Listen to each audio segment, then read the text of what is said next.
Dear students, today I'm going to start chapter number 5 of your English literature book, Roots and Wings. And the name of the chapter is The Letter A.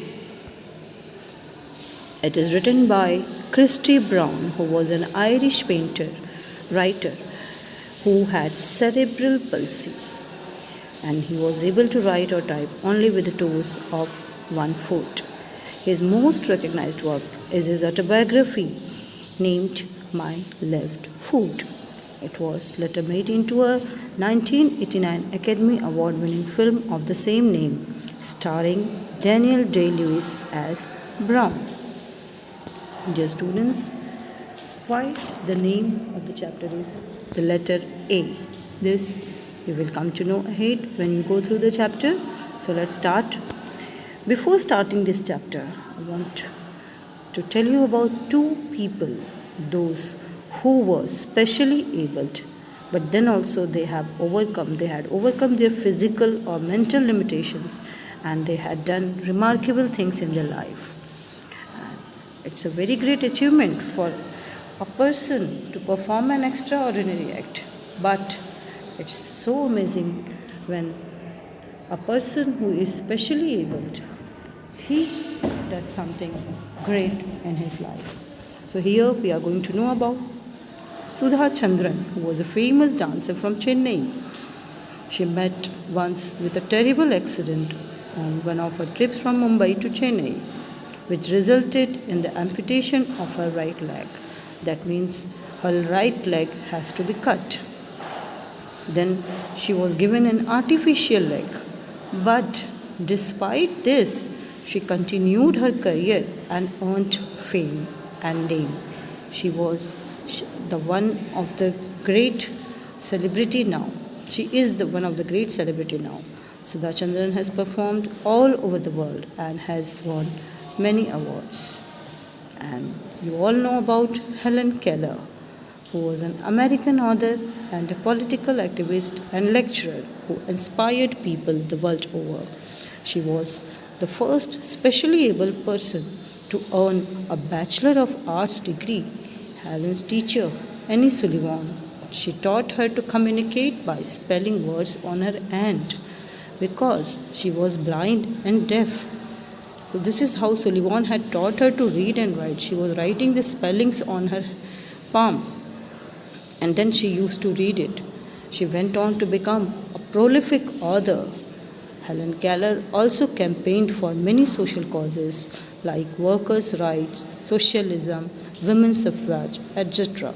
In 1920, she helped found the American Civil Liberties Union, ACLU. Now let's read about the author who was Christy Brown was an Irish writer and painter who had the disease cerebral palsy from his birth. His left foot was the only part of his body which was working. Christy Brown could write or type with the toes of his left foot only. His autobiography, My Left Foot, it was expanded into a novel that became an international bestseller. Here we are going to read a heart-rending description of the author's ordeals and struggle, from which we have to take a lesson. Here, students, first I will read the paragraph and then I will explain it to you. I was born in the Rotunda Hospital on 5th June 1932. There were 9 children before me and 12 after me. So I belonged to the middle group. Out of this total of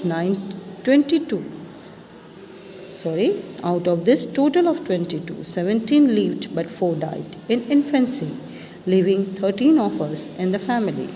Mine was a difficult birth, I am told. Both mother and son almost died.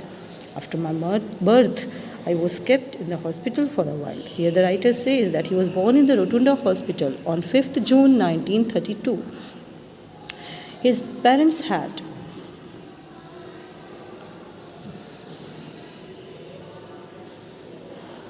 9 children before his birth and 12 after his birth. So he was in the middle group.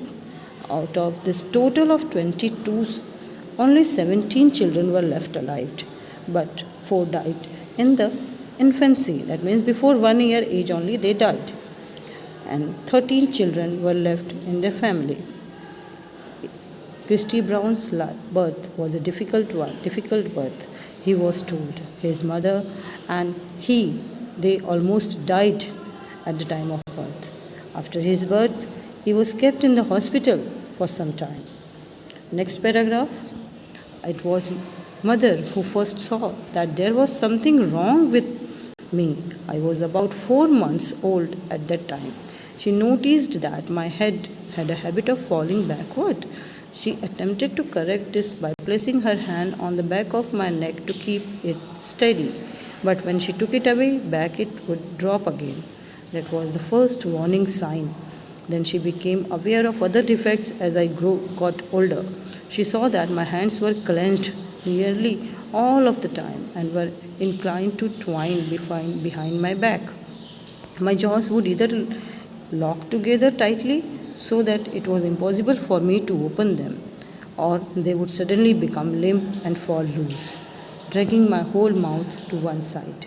At 6 months, I could not sit up without having a mountain of pillows around me. At 12 months, it was the same. My mother got very worried and told my father her fears and decided to seek medical advice.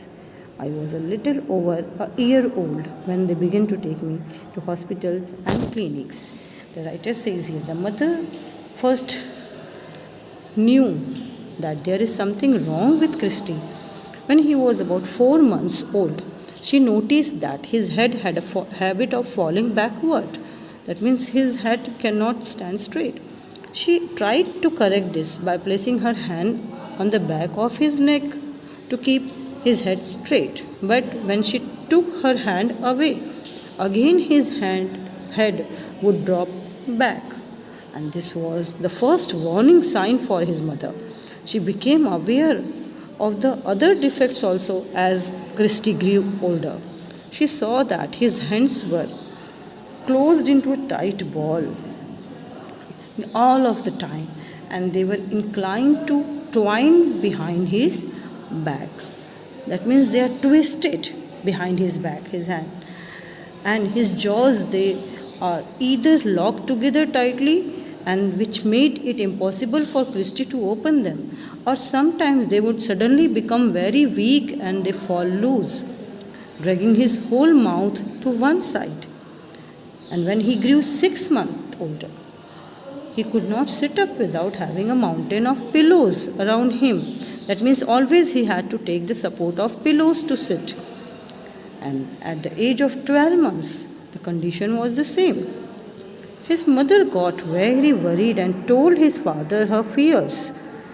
And then they decided to seek medical advice. Seek means to take medical advice, to have some medical advice.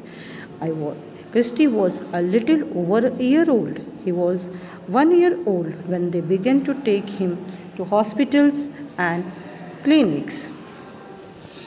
There they were convinced that there was something definitely wrong with me, something which they could not understand or name, but which was very disturbing.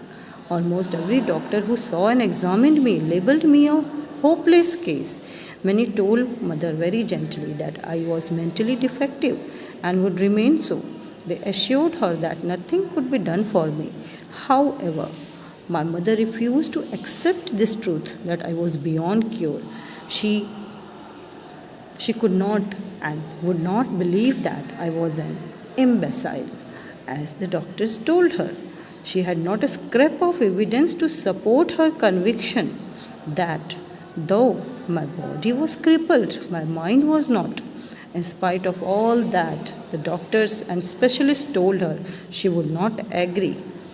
Here, the first paragraph I am going to explain that the doctors have convinced to his parents that there is definitely something wrong with Christy, something which they could not understand or they are not able to give any name to that, but which is very disturbing. Almost all the doctors who saw and examined him, they labeled him a hopeless case.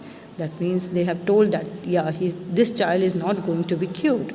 Many doctors told his mother very gently that this child is mentally defective.